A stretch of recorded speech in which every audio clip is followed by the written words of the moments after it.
With this week's Cardiology Countdown, we'll start at the number 3 spot with the publication of the ASCEND-HF trial.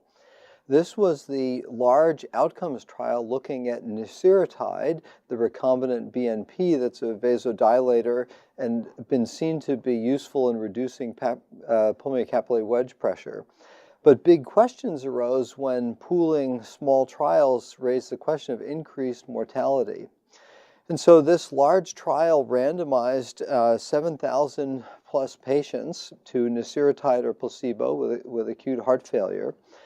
And they observed no increase in mortality nor worsening renal function that had been seen in the small pooled analysis. But they also didn't see a significant improvement in dyspnea. It was very slight difference of reporting of early dyspnea resolution, but not a statistically significant one. And thus this study refuted some of the concerns about adverse effects of this drug, but on the other hand really called into question its efficacy. And I think then ends likely a chapter of use of this. There may be selected patients where it's thought of, but it's certainly not going to be a new advance in management of acute decompensated heart failure. At the number 2 spot is an analysis published in JAMA from the NCDR Cath PCI registry that looks at the all-important appropriateness of PCI. This was an analysis of 500,000 PCIs performed from mid-2009 through September 2010, so very current data, and found that splitting the patients into the acute and non-acute indications, interestingly, 71% of all PCIs performed at the more than 1,000 hospitals in the registry were done for acute indications, and that would be for STEMI, non-STEMI, or unstable angina. And then the remainder were for elective non-acute patients. 98+% of the acute PCIs were deemed appropriate, and half of the remainder were uncertain from the database elements that were available. On the other hand, for the non-acute patients, 50% were seen as appropriate, 31% were uncertain, and that did leave 11.5% that were deemed inappropriate based on having low-risk, non-invasive testing and or being on submaximal anti-anginal therapies at the time of the procedure.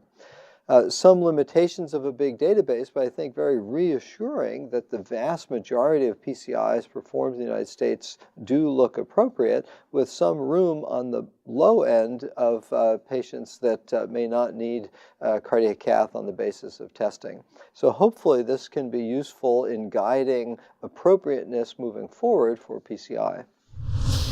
And at this week's number 1 spot are the newly published ESC, EAS, the European Atherosclerosis Society's guidelines for dyslipidemia.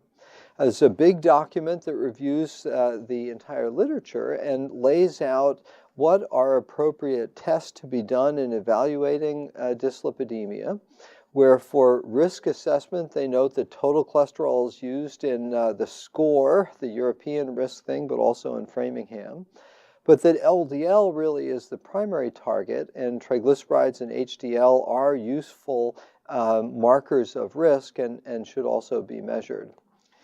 Then in terms of treatment, they are pretty aggressive, and so they note that patients at very high risk, defined as established cardiovascular disease, type 2 diabetes or type 1 diabetes with organ damage, or CKD patients, or a SCORE level of risk of greater than 10%, should get as a class 1 level of evidence A recommendation a target LDL of less than 70 milligrams per deciliter. And so they've adopted really the most intensive lowering of LDL for a broad group of high-risk patients. Then they note for patients who are deemed high risk, and that would be markedly elevated single risk factor or a score between 5 and 10% for cardiovascular risk, and that's similar to Framingham, that a goal of less than 100 for LDL is listed as their Class 2A recommendation level of evidence A. And then for the moderate risk patients below that, a recommendation of less than 115. And so recognition in these guidelines that lowering LDL quite aggressively is now recommended and seen to be quite beneficial. So for this week's Cardiology Countdown, I'm Chris Cannon.